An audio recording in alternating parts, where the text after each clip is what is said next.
ازيكم عاملين ايه؟ يا رب تكونوا بخير وكويسين. لو اول مرة بتشوفوني ما تنسوش تعملوا لايك للفيديو، تعملوا اشتراك للقناة وتفعلوا زر الجرس عشان يوصلكوا كل جديد على قناتي. النهاردة هنعمل كوكتيل زي ما انتوا شايفين. هنعمل احلى طبق كوكتيل وبحاجات بسيطة وسهلة خالص وحاجات الاطفال هتحبها قوي. عندنا مقاديرنا سهلة وبسيطة خالص. عندنا ربع كيلو من الفراولة، وعندنا تفاحتين، وعندنا 4 صوابع موز. حاجة بسيطة خالص. ممكن تضيفي كيوي، ممكن تضيفي برتقان، ممكن تضيفي جوافة، اي فاكهة انت بتحبيها ممكن تضيفيها. هبدأ اجيب الفراولة واقطعها كده مكعبات صغيرة وكده. بعد ما خلصت تقطيع الفراولة هبدأ اللي انا اقطع التفاحتين. هجيب تفاحة تفاحة واقسمها نصين واشيل اللي جواها،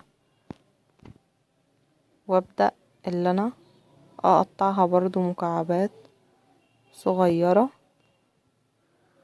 وبرضو الموز هقطعه برضو مكعبات صغيرة. وطبعا هكون محضرة جوافتين 2 أو 3، وهضربهم في الخلاط بنص كوب ماء ونص كوب لبن ونص كوب سكر.